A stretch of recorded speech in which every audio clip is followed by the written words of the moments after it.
I'll well, the audio cue, so we'll do that. Mhm. God damn it. Mhm.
Hello, humans. Welcome to Audio Fix, a podcast about music news and culture.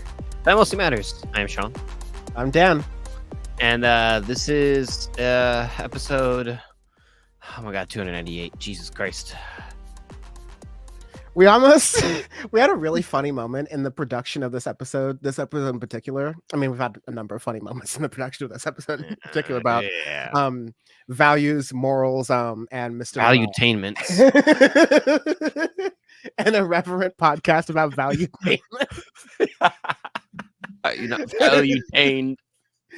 You're not valuetained. An irreverent podcast about right wingers leaving the left. I didn't know the Lions would eat my face. I didn't know that you wouldn't go to my party, but okay. Welcome, locals only, Candace. Okay, this is a podcast about music. This is not a podcast. This is a podcast about music. This is not a podcast about right wingers' careers. But I mean, occasionally we do talk about Kanye West, I guess. Anyways, this is a podcast where we'll be talking about music. Sean, tell us what we'll be talking about this week. Yeah, all right. Let's also be honest what we're talking about this week. Rap beef. Or just rap beef. This is good, clean, wholesome rap beef. This is just, man, this is beautiful. This is just pure, clean, wholesome, the way God intended it. Rap beef this week. We have 3 albums. Only one is important this week. We have we don't trust you by Future and Metro Boomin, which that's gonna take up the majority of our day. We have Tyla by Tyla, and we have Heavy by SiR.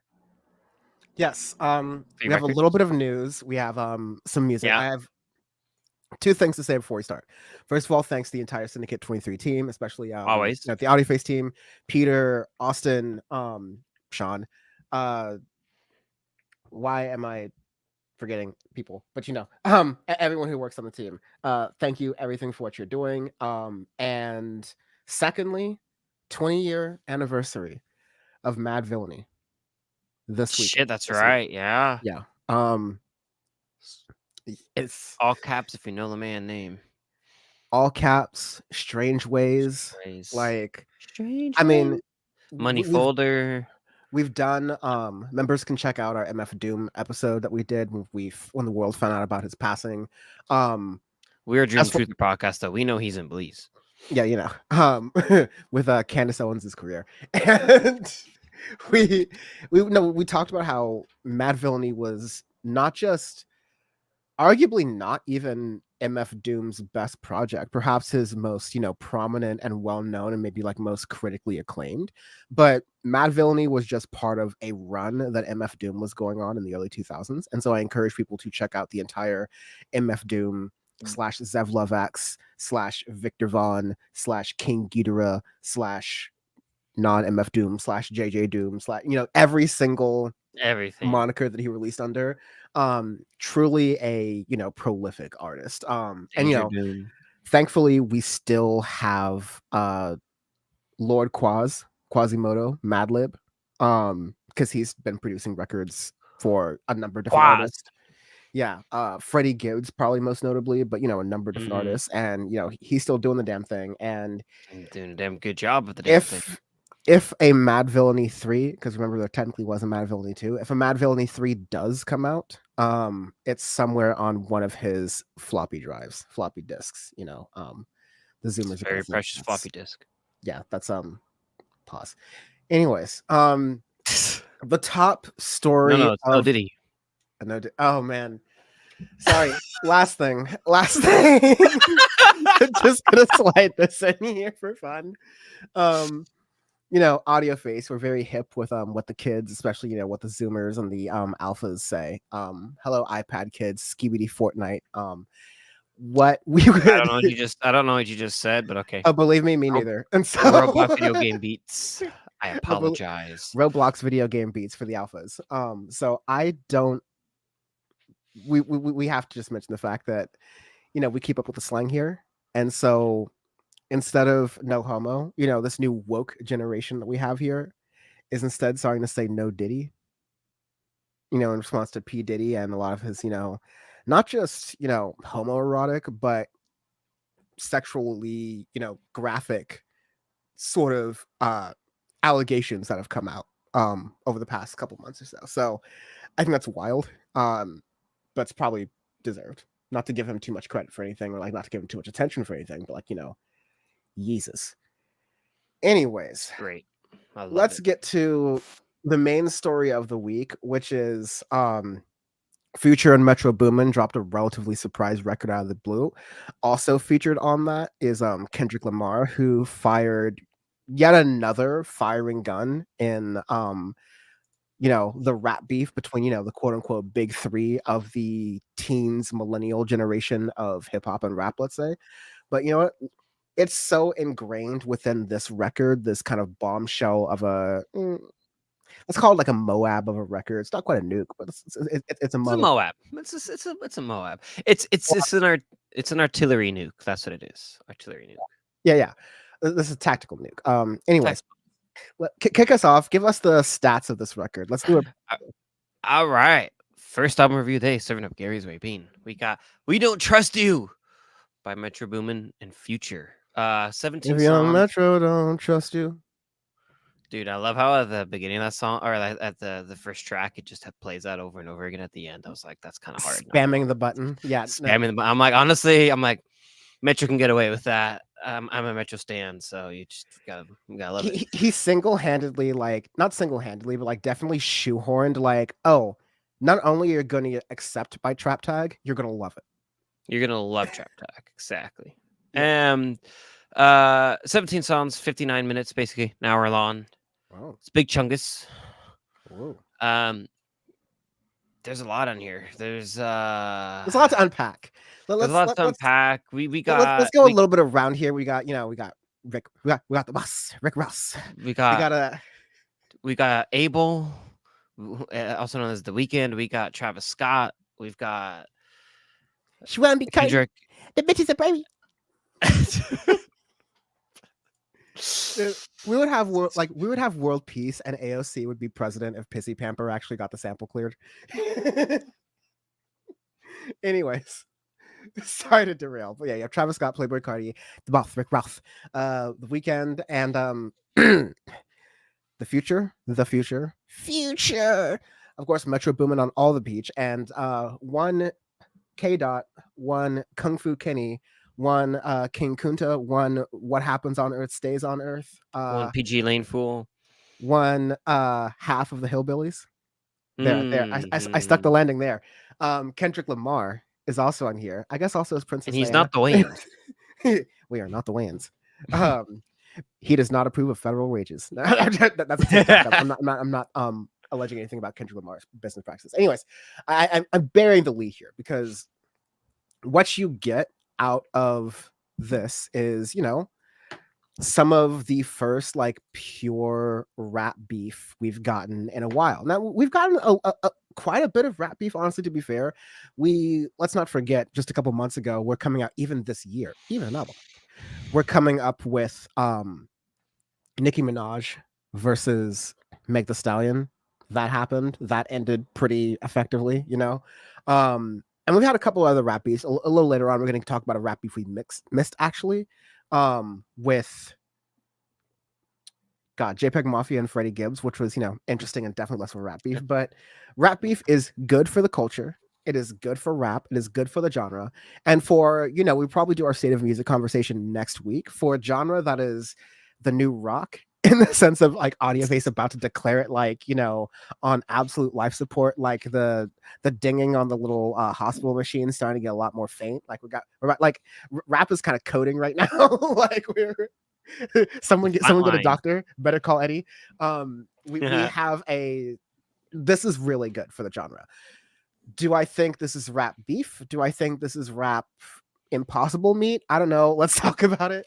But before we talk about it, this is better than porn for me. Let's go. Rap beef, nigga.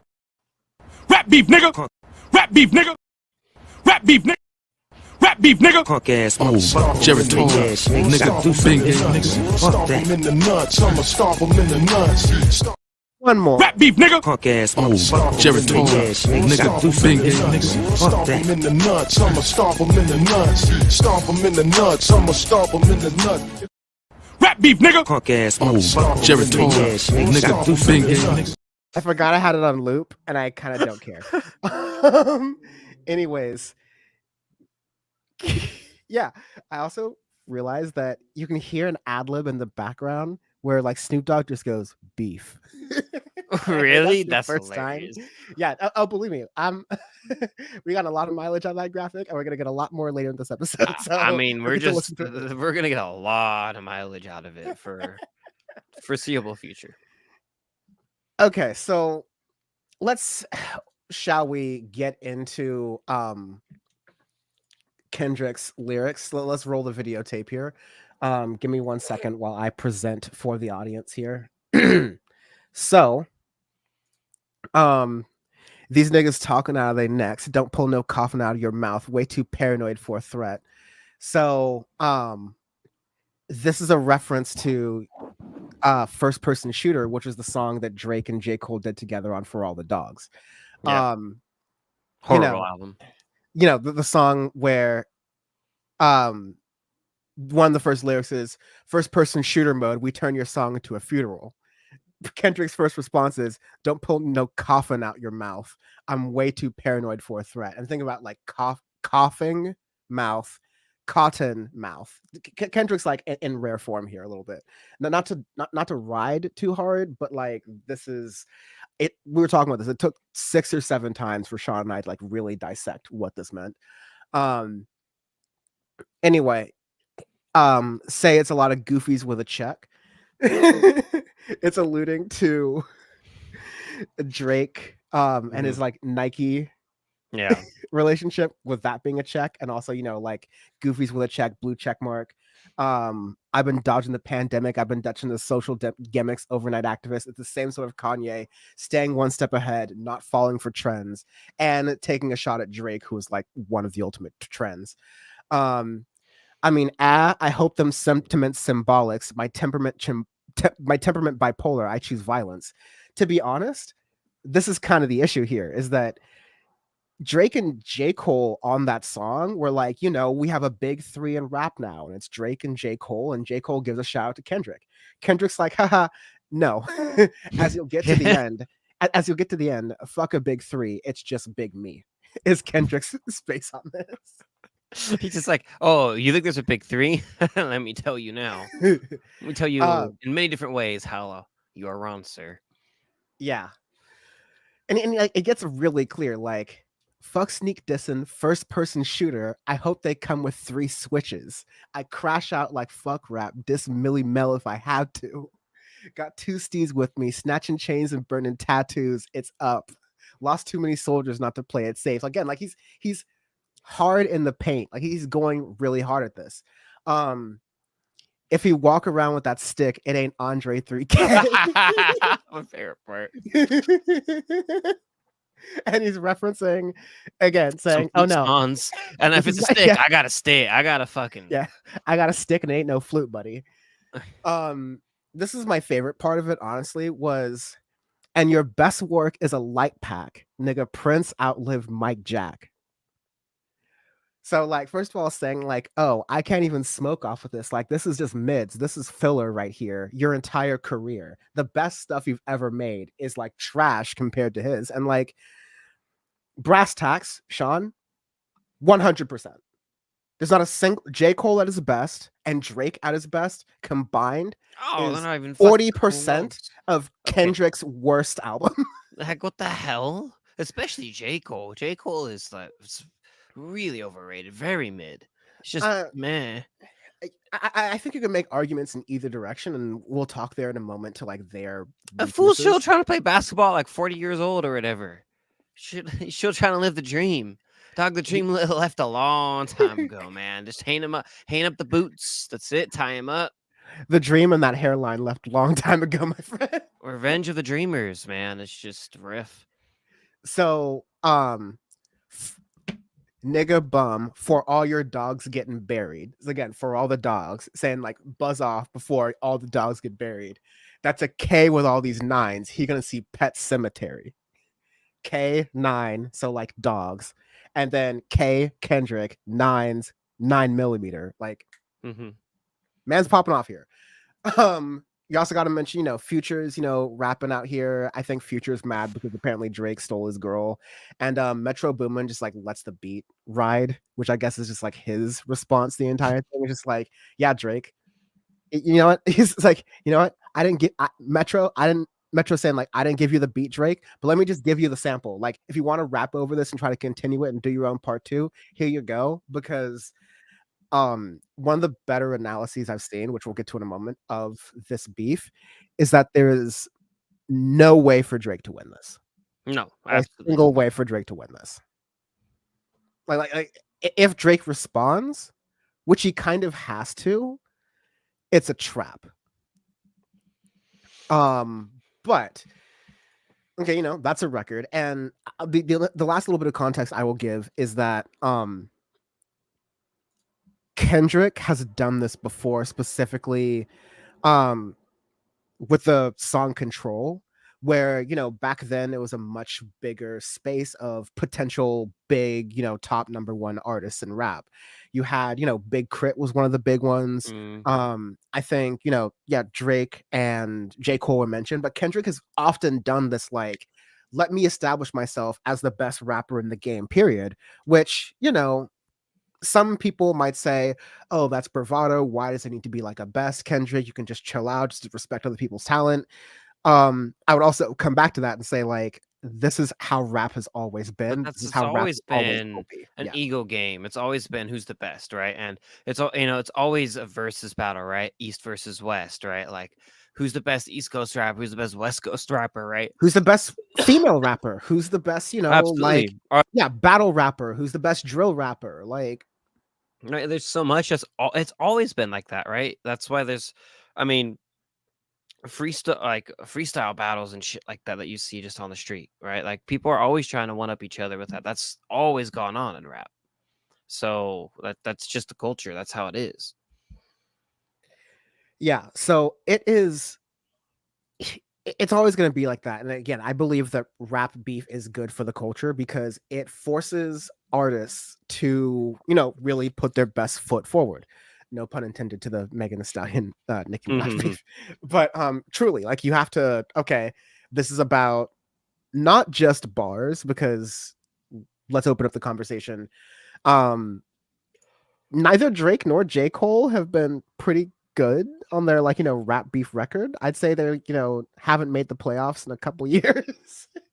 Like, no, like, J. Cole, the last 2 rap beefs I remember doing on this here established podcast of music and morals and values was J. Cole versus Lil Pump for Your Eyes Only, Man. which, like, we were riding on pause.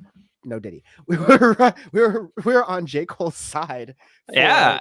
that point, because he was making a point about mumble rappers. He was saying like, hey, don't crash out on drugs and getting high all the time and rapping about this stuff. Like, you don't have to be a conscious rapper, but just like think a little bit and think about your actions, considering all these other rappers who are like dying as a result of the same sort of regimen.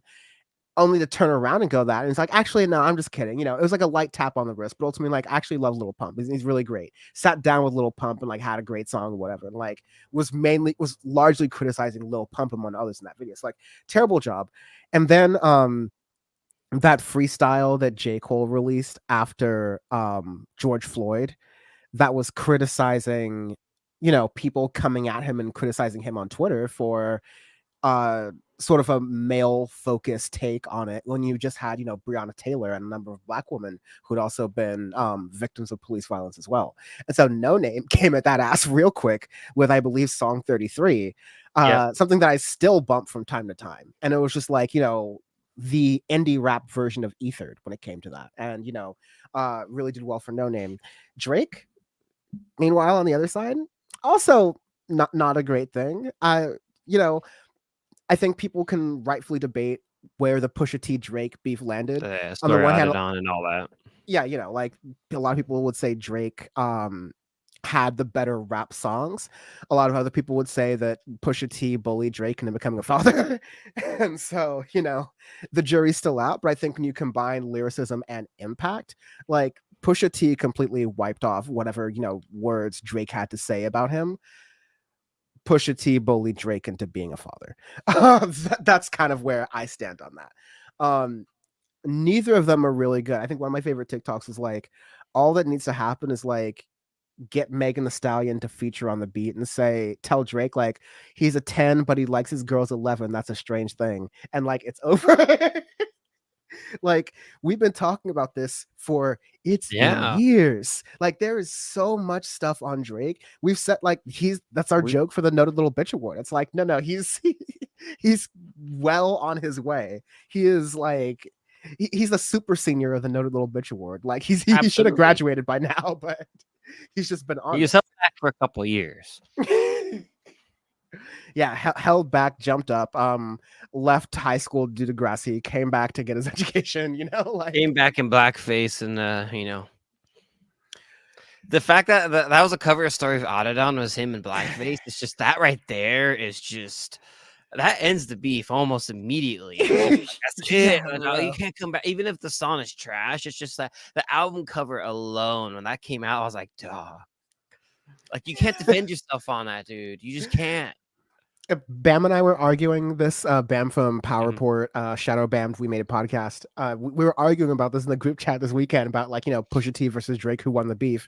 And, Bam was on the side of, well, Drake obviously, with Duppy Freestyle, whatever, had the better lyrics. He had the better verses. And I just sent a picture of the album cover of the story about it. Nothing else. And it's just, it's like come on, man. Like Drake over here is just like, and Pusha T's like, no, fucker. You were in blackface and you need to pay child support and visit your kid. And then what does Drake do? Go on For All the Dogs and literally tries to have his kid tell him that he's the best and that he's a good father and loves him. That's how you know the beef is still going on. What's 5 years, 6 years later? It's still going on because he's still trying to get his kid to love him. I mean, Drake, yeah. We talked about last year when For All the Dogs came out. Drake was trying to emphasize his kid in the marketing rollout for his album, which is like, should be illegal. I'll just say that before I TOS myself. But like that just should not be allowed. But that being said, like I won't say who had this opinion because I don't want to give him any sort of credit or anything at all. But like I heard this one point and I think it was really good, that no one ever remembers the first shot in a rap beef or the first what leads up to a rap beef. People remember the rapper who is threatened and how they respond. And then they remember the counter response, which usually wins. Because what you do is like, it's like the nigga moment thing from the Boondocks. You brush shoulders, you yell, and usually the first one to draw out their gun loses. Because the one who like, argued back, like the one who turned around and said, "Hey, why'd you bump me in the shoulder?" was not prepared for the guy who doesn't care about bumping shoulders. And Kendrick Lamar is trying to show, and I think is showing very much, that he doesn't care about bumping shoulders. Mm-mm.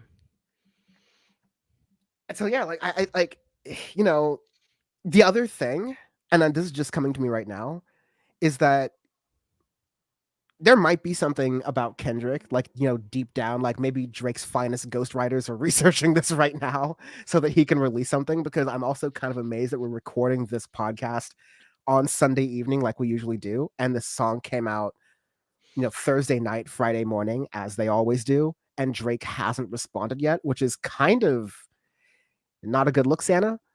But you know, unlike J. Cole, who has kind of been the same sort of, you know, flat moral, you know, like quote unquote woke rapper, conscious rapper of the, you know, SiR era for a while. And unlike Drake, who like is a 40-year-old man who thinks he's 25, who constantly lusts after 15-year-olds, allegedly kind of. Kendrick Lamar has not only released, you know, bangers like Swimming Pools and all the stuff from Damn, but really introspective, like work of art records, not just revealing a lot about rap and black culture. And yeah, like not just revealing a lot about rap and black culture and To Pimp a Butterfly, but revealing a lot about himself and his own weaknesses and his own flaws, like you said, in Mr. Morale and the Big Steppers. All right. So I think because of that discography, Kendrick has a coat of armor around him where it's like, yo, I've already aired out all my dirty laundry. I've talked about my addictions. I've talked about my, like, you know, writer's issues. block, Like everything. we did Auntie Diaries. All right. Like you've got nothing. Like Auntie Diaries right there is just, that's such an amazing introspective and just a real fucking song that it's just, it's maturity, right? It's showing maturity at its finest, and Drake is just not that, and never has been. Yeah, another person who I don't want to mention because I've criticized him a lot on the show musically, but another good point that was made on this, because I was, you know, trying to see like, okay, reading the tea leaves of what other music critics and people are saying about this. And this particular one made the point that like neither J. Cole or Drake have an Auntie Diaries in them. They can never produce anything like that. I don't think either of them have a savior in them. I don't think either of them have a King Kunta in them. Drake's made some bangers, and J. Cole's made some songs that I like love and have like great memories to. All right. But Kendrick's done mo better of like both of those things, and continually has done. And you know, even though he's not like the most like limelight, attention-seeking like Drake, you know, like shopping in the Target in Houston, like Mos Def or Yasin Bey said, and you know, even though he's not, you know, the real is back, the Vill is back, memeable J. Cole, right? Like Kendrick's just been doing the damn thing, and he's been cashing in, doing what a rapper is supposed to do, and you know, I think he wants to solidify that respect, because you know Drake saying, "Oh, I'm just one away from Michael Jackson," which makes that fuck like Prince lived longer than MJ line. Is that like, okay, if Michael Jackson and Drake are supposed to be the analogy of Drake's like the pop star who, you know, also is bleaching himself white and acting erratically and apparently has a kid issue, then has many kid issues. Then Kendrick Lamar is the Prince, right? Like, and not the Prince Jackson, Michael Jackson's kid, but like he's the Prince.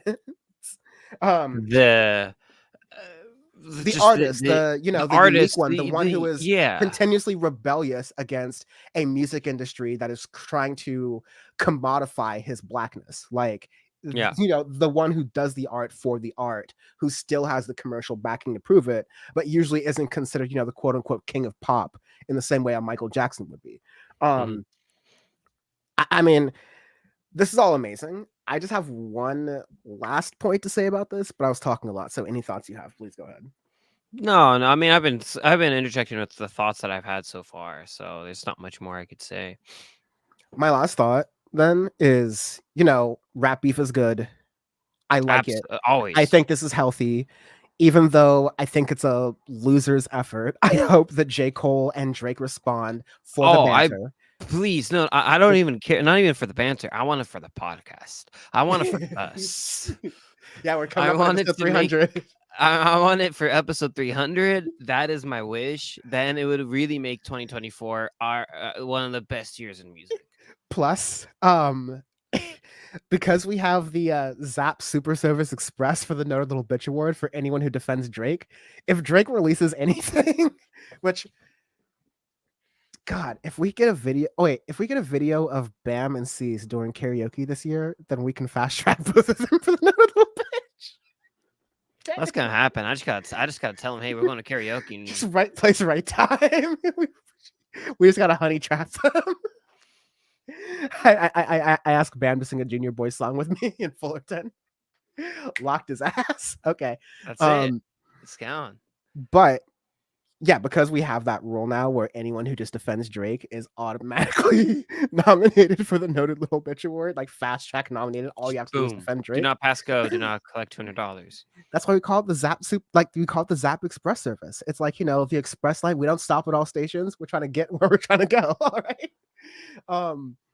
But that's going to be great for the culture. All that being said, it's like, you know, Rap Beef is good. I like this. It'll be great for the podcast. It'll be great for us. It'll be, my mood will be great. I'll be horned up on a Friday afternoon, every Friday afternoon until this Rap Beef is over.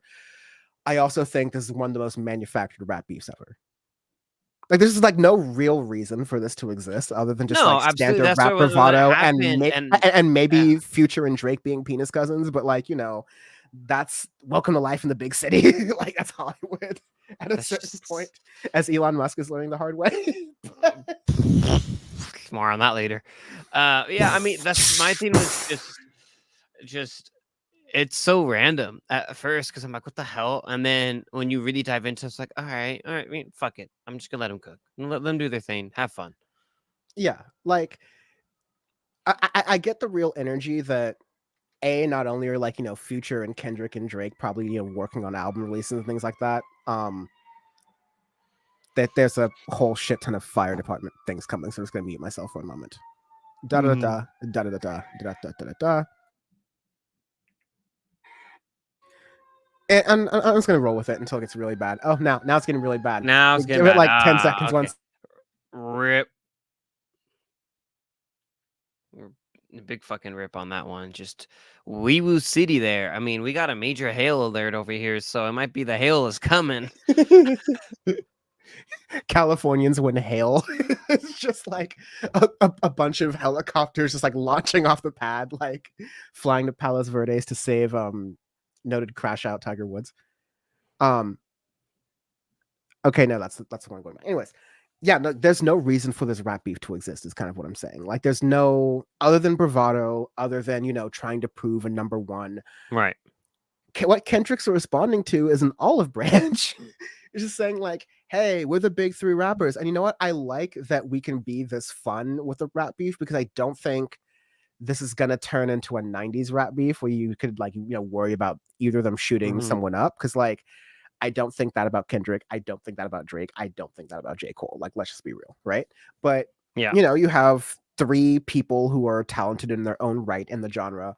That is, again, a corpse of itself, who are, you know, trying to do the damn thing. And I like that, but I also think that they're all trying to sell something. Kendrick Lamar has PG Lang. That was what I was going to say before the sirens. J. Cole hasn't released in a while, and he has Dreamville, so he's probably going to have something up his sleeve soon. Future just had this, and let me tell you, them numbers be numbering on this record. Of course, it's Metro Boomin and Future, and, you know, like the works of millennial, you know, 2010s trap music, right? But watch out, ladies. New Future just dropped. Yeah. New Future dropped this weekend. I just encourage women to just use the lesbian excuse for the next like 5 weeks, honestly. Just like as a blanket pass. just say whenever someone asks you if it's single, like whenever some man asks you if you're like single or whatever, just say it doesn't work. Don't even say what it is, just say it doesn't work, and just, you know, be like, let them just go up. You misgendered me, and that's it, and then just walk away. Oh, we're really close to not making them like that anymore. So... Had to find the line. While pull up. Pull up. Train. This is also an album, apparently. This is an album. We should talk about. So again, just to semi reset because we may clip this out into two different things. We Don't Trust You by Future and Metro Boomin, 17 songs, basically an hour long. Of course, the thing that's taking a lot of oxygen out of the room is like that with Kendrick Lamar, Future, and Metro Boomin. Frankly, I'm gonna not really mention that anymore because we talked about that as what did we describe that as? It was a version of Rap beef, nigga. Punk ass Jared nigga. Big nigga. Fuck that. In the nuts, I'ma stomp him in the nuts. Beef. You see, he says it like beef. But yeah, this was also a rest of an album, and yeah, this is Metro Boomin and Future, peanut butter and jelly, cheese and crackers, Lunchables and Jolly Ranchers. Like, what are cheese and pepperoni? Like, these are pure. This is pure, clean, wholesome trap. That said, I don't think it's like incredible, but let's get into it. It's not like groundbreaking, but it's a solid trap album. I gotta give it that. I am a certified Future hater. Future Hendrix. My thing that I actually really enjoy on this record is the features. I think I like how they're sprinkled in there. Like you have Abel, the Weekend with Young Metro, second track, and how he's kind of sprinkled in there at the back. You have sorry, just while we're on Abel, he does some like ad libs and stuff in the background of like that with Kendrick Lamar. So it's just like, okay, Metro Boomin's just gonna like let the instrumental run for a minute, and that's gonna be his response. And Abel's just gonna do some singing in the background. That's gonna be like his response to Drake. Love it. You have Scott, Type Playboy Shit Cardi. with Travis Scott. You got obviously like that. Yeah, you have Cinderella. You've got Rick Ross on Everyday Hustle. Of course. Ross the Boss. I mean, of course. My 9/11. Just anytime I hear Rick Ross, I always think of that song. Anyways, and I like them in there. I think actually Travis Scott and a Future fits really well with Metro's producing, and I think fits well with Future. And then Type Shit, like in the middle of it, actually goes back to a song that they did, or I don't know if Travis Scott was on it, but it was on his 2020 album. Fuck, I can't remember the name of it because Future releases too many goddamn songs. But the one with remember when Future and Drake were getting along with Life's Good? Is that the one you're talking about? It's Solitaires, because it is with Travis Scott. That's right. Because in the middle of it, it's because it's Solitaires, you can catch the flu. Like Coronavirus, you can catch the flu. In the middle of Type Shit, it has kind of like a throwback to that song a little bit. And I was like, oh yeah, I remember that track. That's a great memory because I don't even know if I caught that. Yeah, I definitely did not catch that. That is not that bad of a record. What? No, I like High on Life. I didn't mind it at all. I didn't like Pluto X Baby Pluto, but this is how you know we listen to even an album right there. By the way, because I don't really listen to Future, but I immediately caught that and I was like, "What song is that?" And I just went down like a fucking rabbit hole, and I was like, there it is. High on Come Life. for Dan's long tangent, stay for Sean's memory. Absolutely. Yeah, I mean, I think it's a decent record. It's let me throw out some of the bangers here. Go ahead. Of course, like that needs no introduction. We already gave it an introduction. I think that like Type Shit you had is really good. Magic Don Juan, Cinderella is a really good one. Cinderella was hard. I actually, found Everyday Hustle a little bit forgettable, but I am really impressed with the final song. Technically, WTFYM, what the fuck you mean? I thought that was just like classic Future and Metro Boomin firing at all cylinders. Like it's a very good song. All that said, like this is 2017's trap. I feel like, especially doing this podcast, I have an extra sense to this, and one thing I'm starting to do now that we're doing the show at the time we are is like, I'm trying to make sure we don't fall for nostalgia bait. I'm trying to make sure we don't just like review records that, we recognize too much, and we still like try to keep the new artists we haven't heard of flowing through here. From time to time, I can't help myself at sometimes, and sometimes it's a really good record that's worth talking about, but I want to keep fighting that bias. I think for like most other folks who are not just looking for that, this is going to appeal to the same people who liked trap music in the 2010s, which was when it was the best, to be fair. Like that's when the genre was like really on the come up after being built on the Without foundation of Warning and 2006's, yeah. other really good records that you had throughout the 2010s. But like that was our issue on Audio Face. That's why like Sean was really sick of listening to the trap records for a minute, and even I got sick of it. Is that it's just over and over and over again. It's like, all right, we get it. Yeah, after 1 year, you kind of got the same thing. And I'm even thinking back, like I liked, and Metro Boomin's a great producer too, so it's like not totally his fault, but also Metro Boomin's a great producer, and he could have made this, a little bit more interesting sounding and less just like a cut and dry trap record. On Heroes and Villains, he did, right? Mm-hmm. Like on Heroes and Villains, fantastic trap record. Like that has so much range and so much, in the words of Johnny Greenwood, loads to listen to on that, right? Like there's a lot that goes into it, but with this, it's what it lacks is just it's very long at 17 in an hour. Like that's really long for a trap record. That's going to be really trappy. Like Heroes and Villains was 48 minutes. I mean, it's technically short for a trap record because some of these joints end up running an hour 40 minutes long. I mean, like, on your this is an album to a measly 100,000. The only hard J. Cole line that I remember. There's a couple. I mean, again, KOD was full of a lot of banger lines. Like, but then he betrayed his soul. He betrayed his album. Yeah, like if you're gonna go back on the beef, first of all, don't. But like, if you're going to, hold out the olive branch, do that in the song, so we know that like, okay, he's coming with smoke, but he's also willing to like reach out and understand some of these kids, so that when he turns around and goes, oh, Lil Pump, I didn't mean all that. It's just, I get in the booth. I just, I don't know if you ever watched the show Power Report, where like, sometimes Bam, like Dan just gets really mad at this guy Bam, and he just like yells and screams for a little bit, but like he doesn't mean it. Like they're good friends actually. This is one of those things. I mean, I prefer the Hotep Report if we're honest, but I prefer the Hotep Report for I just like don't have to think. I don't have to think. If you can come on Power Report one more time, we gotta do like a bring back version of the Rage Against the fucking corporate sellout zone. Oh, I will make my return just for that. I'll let you borrow my hat. Caution.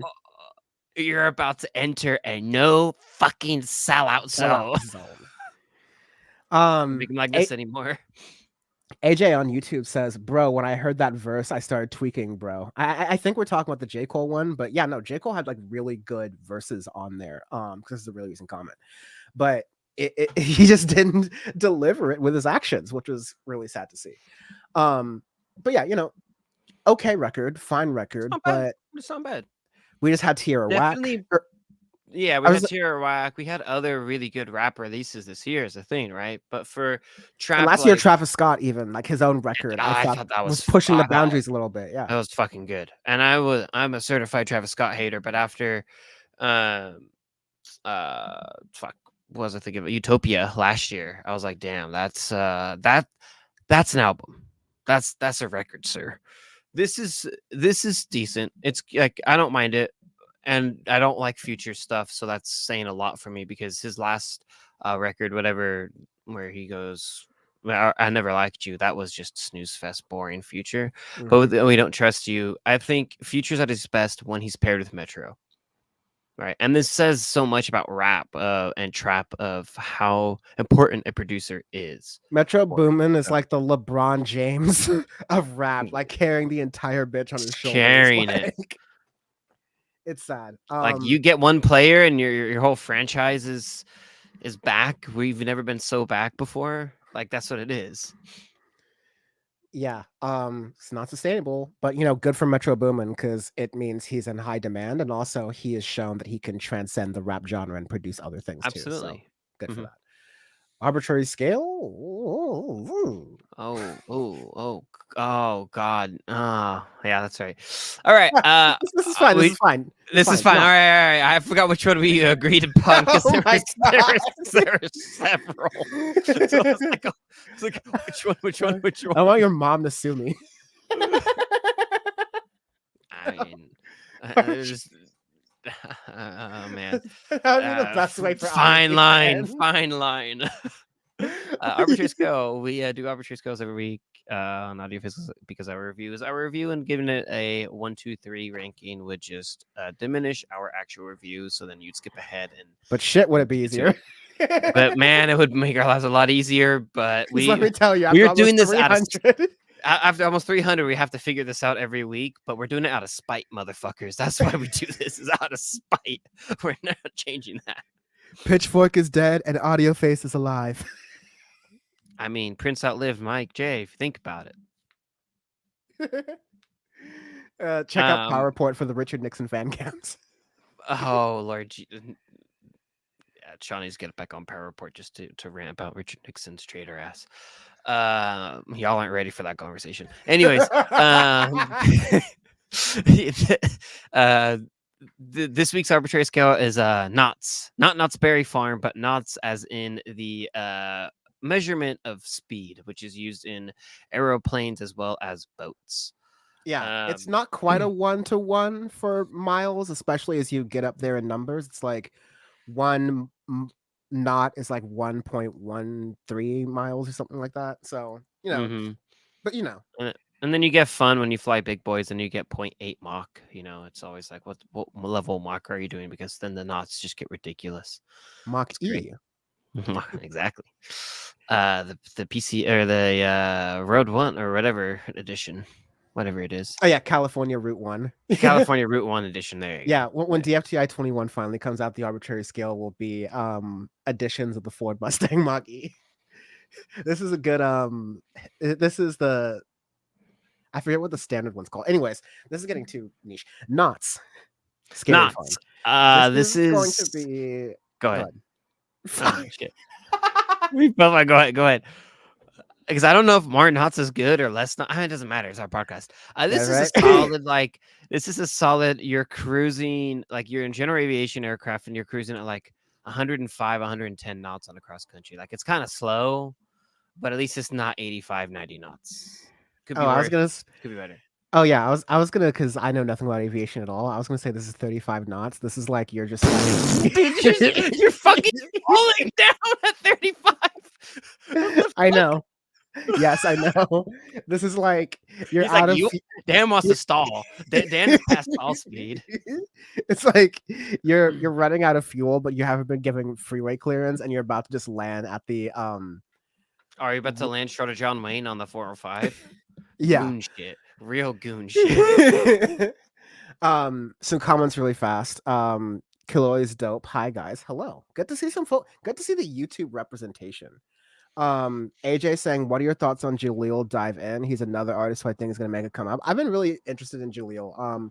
Maybe we'll check that out on another episode because I don't think we've heard that full project. But he's a really hype, he's super jacked and usually performs with his shirt off, and he's this really hype rapper who I saw a lot of in 2021. I want to say so. He's on my radar. Thanks for letting us know you're interested in that, so we can check that out in a future episode. So I've been wanting to get into one of his projects. With that, all right. With that, shall we get into the? I guess we're not talking about this album for sure. We're not always talking about this. Yeah, we're gonna talk about other albums. Sure. Yeah, we'll talk about other albums. We got a second album review of the day. Serving up Gary's Vaping. We have Tyla by Tyla. That's easy. That was easy. He said 14 songs, 38 minutes long. Yeah, it's we're finishing each other's sentences now. So Tyla is how can I say this delicately? This week's industry plant. She I mean, Water, if you haven't heard the song while walking outside, you have not been outside enough because it's playing everywhere. It really is. The Grammys created even an album. The Grammys created a new category for African contemporary pop music, which again, the Grammys has always been racist, and it's kind of impressive they only took till 2024 to acknowledge that the continent of Africa is home to good music and very much influences the rest of the world. inaugural version of that award, Tyla won actually for Water. And so like that's literally, I know how this world works now, and that's some plucky manager agent person going, "Oh, I hear the Grammys are going to be launching this new category, which means not a lot of people are going to be running for it, and the people who are going to be selecting it won't really know exactly what they're selecting. So let's just do like a really hard pitch to them of why you deserve it, and let's just pump like let's hit the spam button on your song being played everywhere so that you win this award, and then you can launch your album after that." And this is kind of what's going. I mean to be kind of nice here because you have some good It's features decent on here. tracks on here. Yeah. Yeah, and there's Kelvin Momo. You have Thames, and that song I actually have a friend who works for Epic Records, and he produced on that. So shout out Oh, that's to sick. I actually really like number one and Truth or Dare, but more on that in a yeah. second. Yes.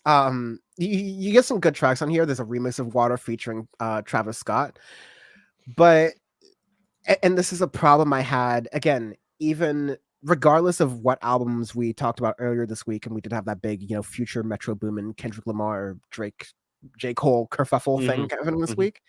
This is one of those I had to listen to 3 times because I had to confirm what I was already thinking, which is, yeah, this is a little bit of a forgettable record. It's not bad. I don't think it. I mean, compared to a lot of other stuff that we've been reviewing throughout the year, it could definitely be forgettable. But it has like decent Afro beats and stuff that on here. I mean, Water is, I mean, just huge. Everybody, you've heard it. And I don't think it's that bad of a song. I really like my two favorites are Truth or Dare and number one. Um, I like both of those tracks in the middle of the record. I think they're really good with the Afro beats and everything on them. And those to me are the two most memorable, obviously, other than Water. And I feel like the rest of the record is not bad. I mean, you have On My Body with Becky G, which I thought was decent too. And uh, after that, the last two are okay, but it got a little just stale with the production of the record and everything and the way that the Afro beats were used. It gets to be a little boring by the end of it when you get to it, but overall it's not bad per se, but it's nothing that's super standoutish or amazing, especially compared to a lot of the other records and stuff that we've been listening to throughout the year that would really stand out or are a lot heavier hitters. It's just like it's not bad. Like I got Yeah, some bops in here, but it's it's just not it. In the words of Mos Def, you can go through Target, listen to it, playing through it, and it'll just be nice little music to shop to. so many SKUs, so many So many products. SKUs, so many products. What happens when this all collapses? um Kinda, yeah. So I'll introduce y'all, the audience watching, which we have a great turnout on YouTube, which I love to see. Thank you.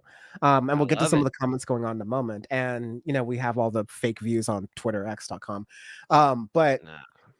let me introduce you to the phrase Amapiano, which is an Nguni, which is a South African indigenous language. Amapiano is a word that's loosely translated to the pianos, and it's inspired by jazz, lounge, and deep house, along with, Kwaito, which is another style of music that's similar to Mhm. house that kind of started in Johannesburg in South Africa.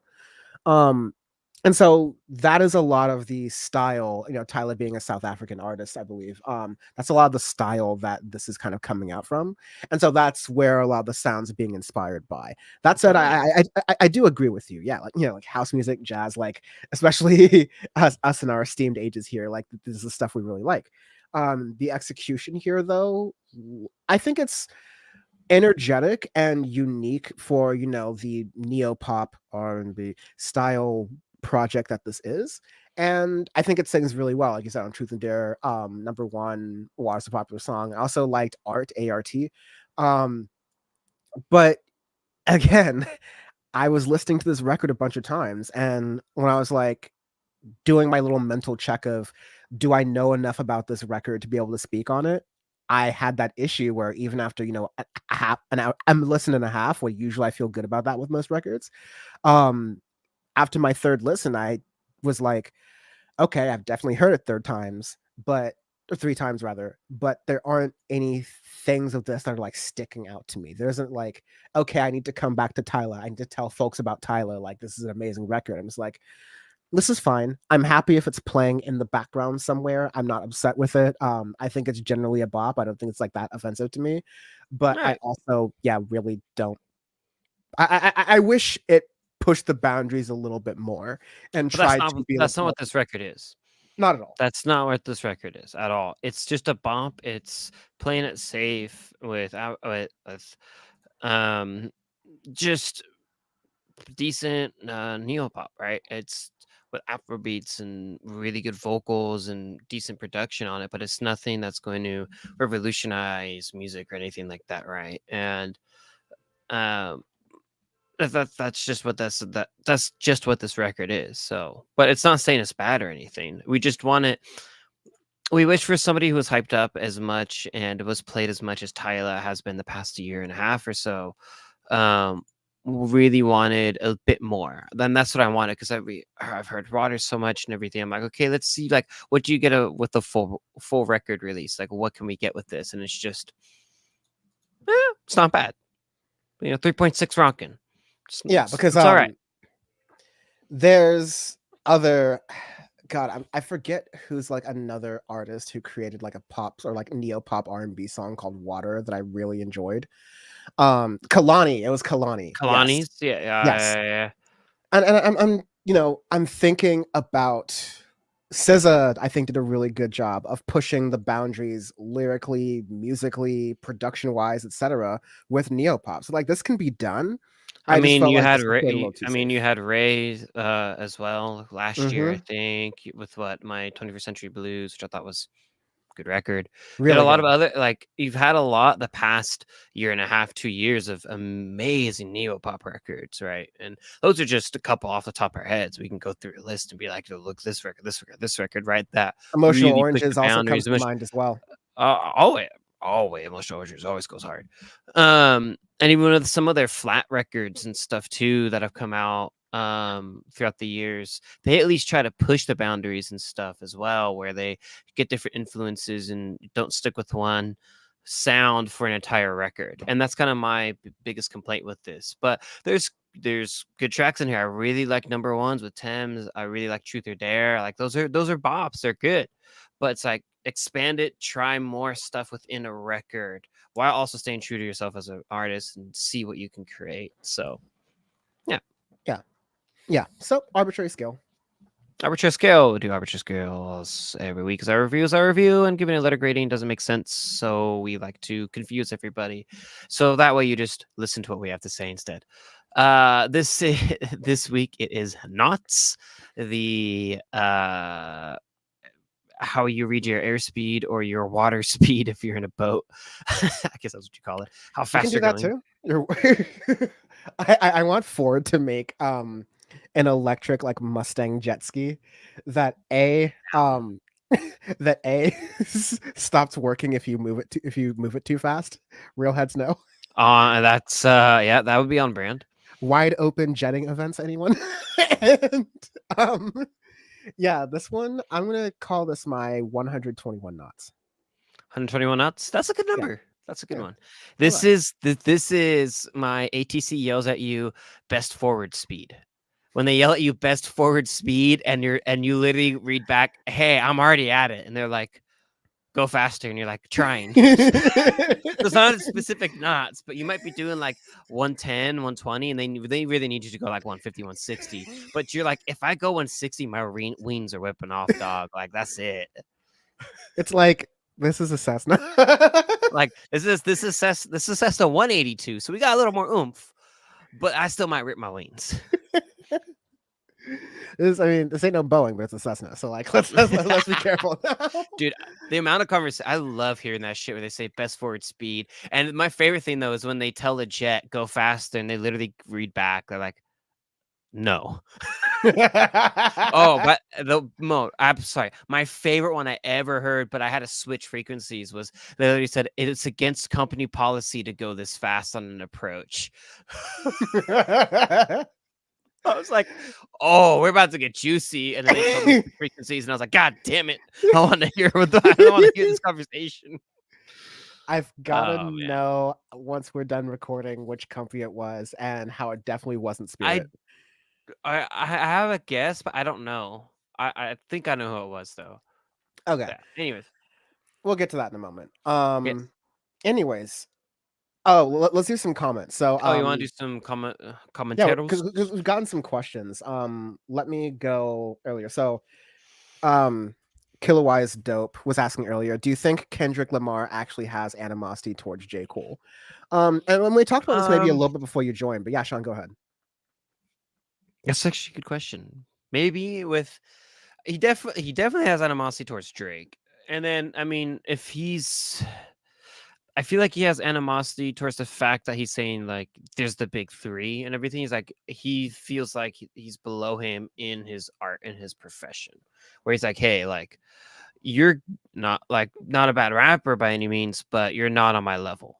And I feel like there's animosity in that regard, which like you have an ego and stuff. You have the saying like, no, like I'm better at what I do than what you are. So I can Yeah, see that. I don't think it's nothing like personal. It's nothing like Pusha T Drake level animosity, anything like that. But yeah. yeah, I do. I tend to pretty much agree with that. I haven't seen anything, and I could be wrong, and I could just be missing something, but like, I haven't seen anything too major between Kendrick Lamar and J. Cole, other than, this conversation of other people, the rap discourse, so to speak, talking about, okay, who's the best rapper? And, every rapper is going to say they're number one. And anytime that discourse is out there, they're going to, take that as an opportunity to assert themselves as number one. And so that's what I see there. I also don't know if there's like close animosity between Kendrick Lamar and Drake. I think it's like a similar thing. I think it's just like these are the people who are talked about as the big three, and Kendrick Lamar wants to assert that he's number one. And I don't think it's like just simply that petty as like, this is a Kendrick Lamar being petty thing. I think this is part of rap. Like, you could say it's an ego about like there's that big concert, Snoop Dogg and a number of others brought Kendrick Lamar on stage for a song and then like actually crowned him like, the successor of rap, right? In the 2010s. And he had his run with Good Kid, Mad City, etc. Right. And Drake's gonna argue album sales, and J. Cole is going to, he's done great work with Dreamville and putting on a whole like slew of artists on and highlighting them and promoting them. We've gotten great JID records. We've gotten just a lot of great stuff out of that project and collective. Frankly, I like the output of Dreamville more than I like the collective output of TDE, and I think that's saying something. Because you got SZA, you got J Rock, you got SiR and Isaiah Rashad, right? But I really like the quality of what Dreamville has been consistently putting out there. But at the end of the day, this is just classic who's number one type stuff. LX Aventura 1960 saying can't wait for 2024 music. Cardi Opium. It doesn't make a new Cardi project. I'm super down. And Kawaii's Dope says, I like Tyla. She seems like a kind person from her interviews. Yeah, I think generally she would be. This is like, we do these music reviews purely as the music. And we've had artists and usually unless someone's unhinged. yeah, unless it's Kanye West, or unless we get to talk about it. Rap beef, nigga. Punk ass Oh, Jerry Torres. I'm sorry, I couldn't help myself. But yeah, and so like we've gotten both the spectrum. We've gotten artists who English is not their first language, and they've reached out to us still to say like, oh, thank you for promoting our work, like it's really great and cool you did that. That was hard. Yeah, and that was great stuff. You've also had times where like the things we've said that weren't even super critical end up hurting artists' feelings, and they've got them kind of mad at us. One of my favorite artists at that too. Whoopsie. And then their last record was a fucking banger. So, and then every once in a while we get sued. So like artists have different reactions to what we say on the show. But might get Tony Soprano. Who knows? Don't stop. we wow, that's a good one. That's a good one. Go ahead, Hey, Snow. it's music related. It's music related. It And is. so we no, we say it mostly as the music, and less the artist is behaving in a certain way, and then we talk about that behavior, and then we keep it to that and the facts as we know them as they're being reported. AJ saying, do you guys take guests? We have in the past. Usually it's like we bring someone on to deep dive into a record or an album. And I don't know, we're just like mad busy last year. I don't know if we didn't do a special. If we do a special this No, year, we I didn't would this love year. to I would love to do 50 of the aughts, which would be very hard. Like we would have to like take some time to plan that out because we have to think real hard about it. I But mean, yeah, the hard part too is taking out biases because I have my number one of the aughts. Like that's just chiseled we in stone. yeah, we That's have just not moving. we have We have rules. rules. I mean, folks will remember that 50 of the 10s was pretty much the same for us. We were like, we knew number one and we knew like what would be in the top 10, and then we just had to kind of fill out the rest. But yeah, That'd we be fun. usually do that. That would be fun. That actually, yeah, I'd really like that one. Yes. We'll maybe do that later this year. But yeah, no, I like to have guests. And I'm trying to. It's just booking is difficult. We have day jobs. It's always difficult with schedules and stuff. But yeah, no, I'm down to have guests on for sure. And I like Alex Aventura's cosign of Coa's Dope being the number one music connoisseur. I mean, I think everyone watching this show and this stream, especially for how little I promote it, is a music connoisseur for sure. So shout out to you all for that. Anyways, let's get to the last album, shall we? All right. Last album of the review of the day, serving up Gary's Vaping, we have Heavy by SiR. 16 songs, 50 minutes long, just 49, 58 seconds. So we'll just round it off to 50. Let's call it. Let's call it that.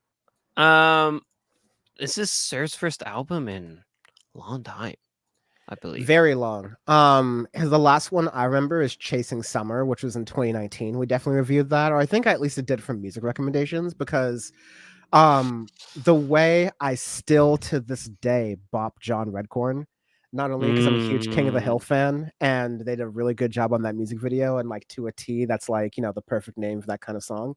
But yeah, SiR was like, okay, he's an LA born and raised, Inglewood's finest, like kind of R&B type round out to the TDE Top Dog Entertainment discography.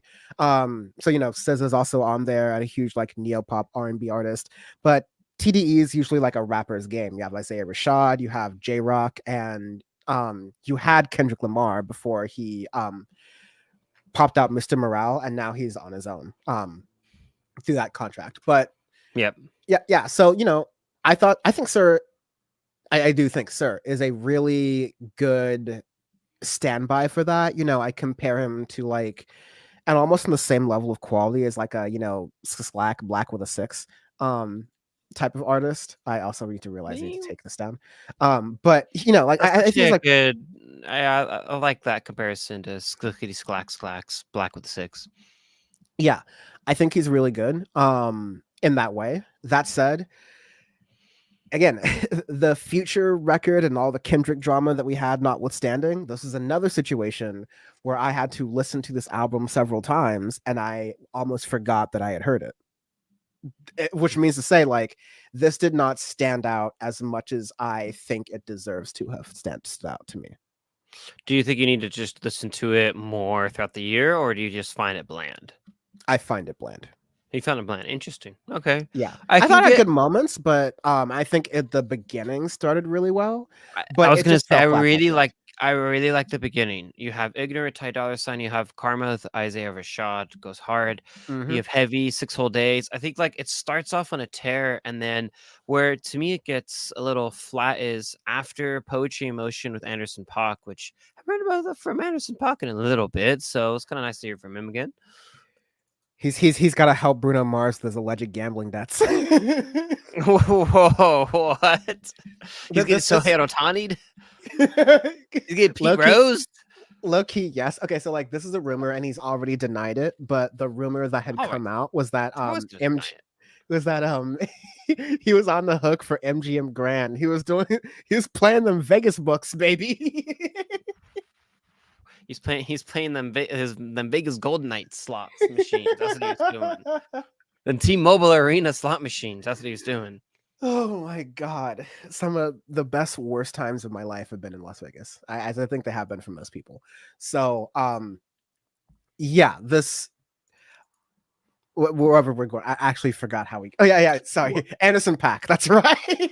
Yeah, because to me, after Poetry in Motion with Anderson .Paak, I thought that was a decent song, and then after that, it got a little flat to me. Like I'm Not Perfect with Absol. I thought that was good too, and then with you have You, Only Human Satisfaction, which it was like okay, but it felt too slow, and especially in that part where I wanted it to speed up a little bit or have a little bit more to keep the album flowing well.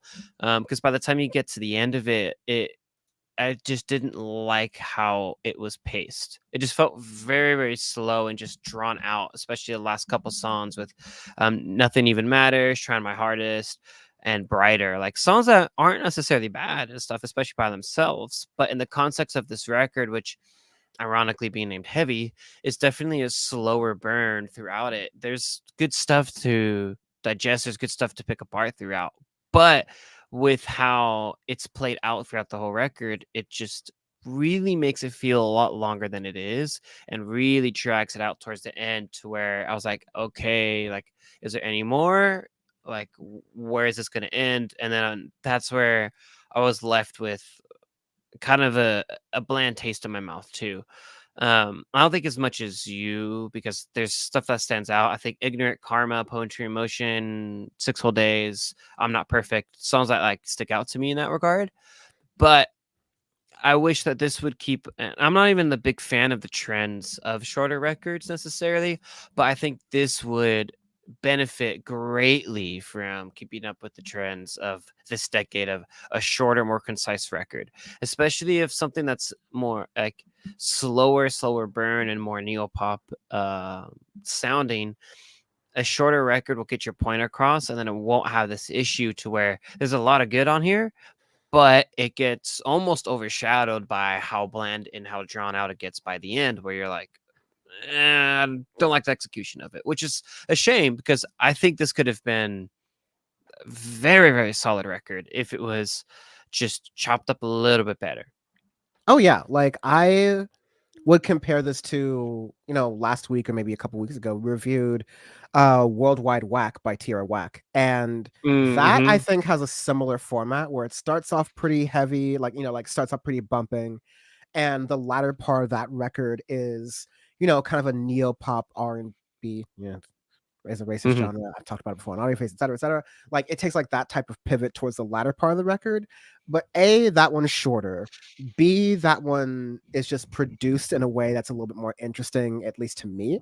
And C, I think that, I liked how that was executed, even though it's like a similar format to this, for the two reasons I just mentioned earlier, but also because that, bottom part of the record is used really well. Like that risk she takes, I think she executes it because she doesn't overstay her welcome with the risk. Not like it was bad Absolutely. for her to like go into less like boppy, quirky, weird stuff and get into like the deeper feelingsy part of the record.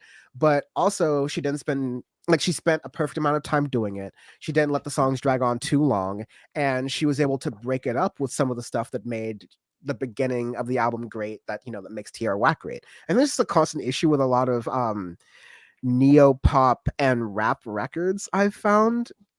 And like ever since we've always done Audio Face, is that you get records that start with a lot of their features and they're in the beginning, and the second half of that record doesn't cash the It checks that doesn't do the it. top Yeah. half writes. And it's really sad because it's like it feels, this isn't, it could be worse because like back in the day when you would like a couple of songs on a record and then you would buy the full CD or tape or whatever and then get the same thing happening again, you would feel a lot more like ripped off, right? Like this is just For sure. a subscription that we have somewhere, right? It's a little bit of a different feeling, but I'm kind of surprised that even in that era, even in this era, you still get that situation where the albums start kind of good, but the ending just doesn't really match that, and it's a damn shame. Yes. Absolutely. Yeah. I agree wholeheartedly with that. Yeah. So arbitrary scales do every week on Audio Face. Our review is our review. Rather than tell you a letter ranking system or a number ranking system, we will just tell you how we feel ranking system about an album ranking system. And an album itself. So this week it is not the measure of speed in the air or in the water, and I guess on land if you want to be really annoying to whoever's pulled you over for speeding. Oh, I want to do that. How do you know how fast you're going? Yeah, I was going 87 knots. Here's your ticket, asshole. Take that to court. just like they just hate you forever. Yeah, no, this is gonna be what? Let's call this. Actually, I'm gonna call this 87 knots. 87 knots. It's good Yeah. speed. Yeah. I like it. This is definitely like a solid 115 knots. It's nothing crazy, nothing fast. Decent little cruise speed. Wish you're going faster, but at least you're not 35 knots. Yeah.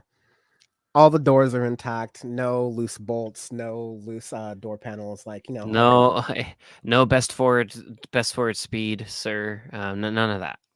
Yes. Quick hits. Quicker hits. Quicker. So see if you can hear what I was talking about here, because here we have one more of these. Rap beef, nigga. Punk ass Jared Tone, nigga, big nigga. Stomp him in the nuts, I'ma stomp him in the nuts. Stomp him in the nuts, I'ma stomp him in the nuts. Okay, I hear where the beef is. Where it's like when they're at the very end. That's fun. Stomp him in the nuts. I'm gonna Nuts, stomp him in the nuts. Beef. Yes. That's clever. I don't make him like that anymore. No Diddy. They do So we had actually Freddie Gibbs and JPEG Mafia. I mean, no wonder we didn't recall this beef. It happened during the I forgot to mention, which is kind of funny. Let me finish this because much like the Freddie Gibbs JPEG Mafia beef was kind of overshadowed by the fact we had just had the Nicki Minaj Meg Thee Stallion thing happen, and we were learning a lot about Diddy and Meek Mill, and Meek Mill was fighting and losing the gay allegations. losing horribly. He's still posting through it. Oh. Still posting through it. I'm like, just take away his phone. Just like there needs to be like a phone rehab that Donald Trump, Elon Musk, and Meek Mill all need to like be the start and be a part of. I was like, just we're taking away your phones. You're gonna have to touch grass. No, these adult iPad kids, we've had enough. Like we can't do adult that. iPad kids. That's a good way to explain it. So it was overshadowed by this. Much like it was funny because on Thursday, the rapper Big Sean, who arguably Drake stole his entire flow from, was rapping and saying that, he doesn't get the conversations where the big three are considered to be Drake, J. Cole, and Kendrick Lamar, because clearly Big Sean's number one. And again, like, this is the bravado that comes with rap. Also, no one's talking about fucking Big Sean. This is not. This is in 2005. We did not do the Kendrick versus Drake versus J. Cole versus Big Sean beef explained, right? One of those names is not like the other, and that this is not that competition. He might be the Wayans. He is the Wayans. No, throwback to that clip from Fresh Prince of Bel-Air where Uncle Phil goes, we. Like there's no we. Anyways, Freddie Gibbs and JPEG Mafia. This is also the reason why no one talked about this rap beef. This was one of the more one-sided rap beefs ever. Yeah. So what had happened was, JPEG Mafia responds to a tweet from someone that reads, "No need to bring Freddie Gibbs down to get paid." And I'm not sure what this was a response to. Basically, I'm trying to read here, but at one point JPEG had just like posted a bunch of videos saying that Freddie Gibbs isn't a gangster, all these other different things. But yeah, in response to not bringing Freddie Gibbs down, JPEG said, "Nah, he's lame as f, lame as fuck. Being a deadbeat dad is only cool to little kids." And he was shading me years ago during his album LP, and his fake gangsta ass deserves it. He don't do shit but shot at, beat up, and embarrassed. Fuck him and fuck anybody that respects him. Letting your girl get jumped because you can't handle beef is not gangsta at all. Draw your weapon, thug. Yo, Damn. them perks must have been amazing. Those in-flight perks you get in Europe must have been amazing. That's good stuff. Yeah. It's interesting. Like no one's been able to cite a specific bar or whatever that's been going on in this. And by the way, that post was from January 15th of this year. Mm-hmm. So again, he just starts posting and says, "And if you got a problem with me saying that about your baby mama," so sorry, this is in Twitter order, so I got to read down here. "Also, Kanye West, I respect you, but the way you acknowledge niggas who have less to offer you than me makes me feel away. I'm a scientist in the lab, a surgeon, bruh, and you skip over me for niggas that's getting their baby mamas fucked on camera. I want to make money. Fuck these niggas. You got 27 niggas tweaking hi-hats just to make some mid. Talk to a real scientist, brother. Stop wasting time. If you got a problem me saying that about your baby mama, do something about it. I'm in LA and don't run from no one." Again, them perks must be amazing. That's them Silver Lake perks must be amazing.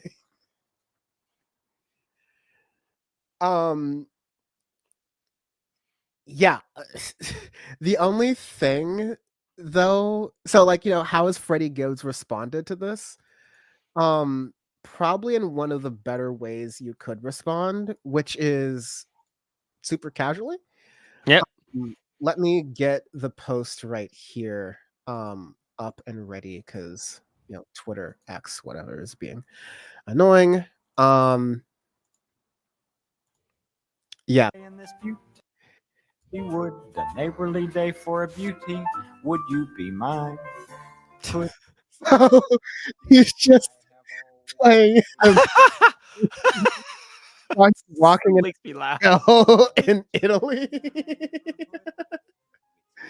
And he's just like, "Oh, I'm just listening to my music and walking outside, and It's a beautiful day in the neighborhood." Like, he's out there and yeah, it's beautiful. Côte d'Azur, whatever." He's got the whole croissant. He got the He's in high Bologna, C. probably. He got good. the croissant. He got the croissant egg and the high C next to him too. Is that technically Montenegro if he's in Bologna? Like, damn. I am kind of surprised because, like, Freddie Gibbs getting gangsta checked by JPEG Mafia was definitely not on my 2024 bingo card to borrow a not shot. on mine. This is definitely like the other way around. I would have assumed like Freddie Gibbs was trying to like act like the tough one, and JPEG Mafia would be like, "Hey yo, I'm making robot video game beats. I'm scaring the hoes. Like, why are you like looking at me for things like that?" Stuff you said about Kanye was right though. Like, I think JPEG Mafia is a better producer than the 37 people making tweaks to hi-hats. Not only that, but tweaks like that to one. He's cooking on that one. Tweaks to hi-hats after the album has been released. But no, I'm actually kind of, I don't know whatever truth to like, Freddie Gibbs being a gangster or not. Like, again, I don't really read into that much when we're reviewing music. It's because we're reviewing music, not reviewing rap sheets. It's rap music, not rap sheets. And so I kind of commend Freddie Gibbs here, not only for being the look at me, I'm clearly not mad and very unbothered guy, not in the usual I want to convince people I'm unbothered, but I'm actually pissed. He's literally just like in the, LeBron James, I can't believe this is my life. I'm so happy. Like, yeah, face. Like, he's just like, I don't care what's going on. Like, I'm just moving on with my day. Everything is fine. In fact, I have just enough time to film myself doing a TikTok to Mr. Rogers' Neighborhood. That's how I'm not gonna get in the booth. I'm not gonna write a verse for you. You're not worth it. I'm eating a croissant. Like, that is a very, again, we're in a really interesting time in rap where the beefs aren't violent, and like I think that's a good thing. I wish people loved loved and respected the game a little bit more, but I'm glad people ain't getting shot up. So there's that. Yeah, it's just funny. It's a funny beef. Yeah. So I'm glad that's there. Anyways, James Blake, meanwhile, has a little bit of a rap beef, like a beef with, the entire industry, rightfully so. He's been saying this thing about like, like many artists have been talking about royalty issues, how Spotify has been screwing people over.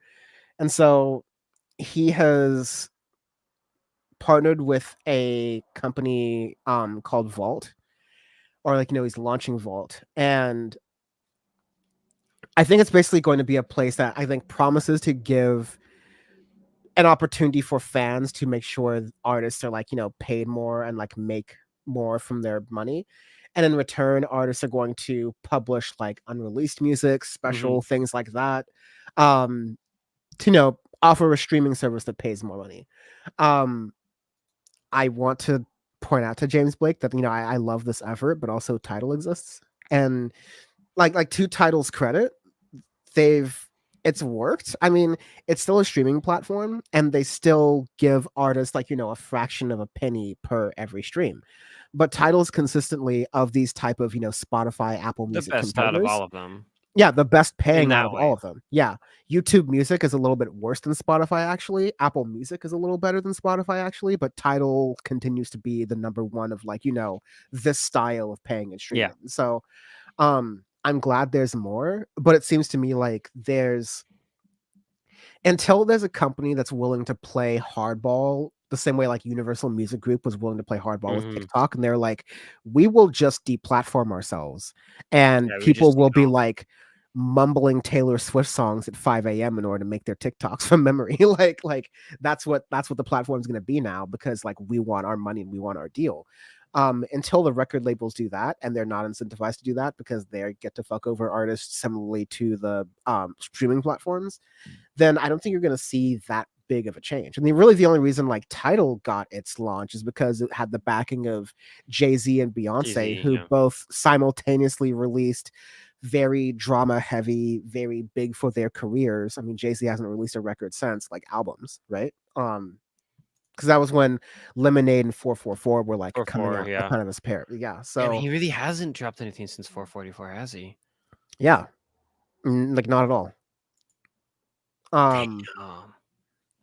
I'm not black, I'm OJ. Okay. The story of it.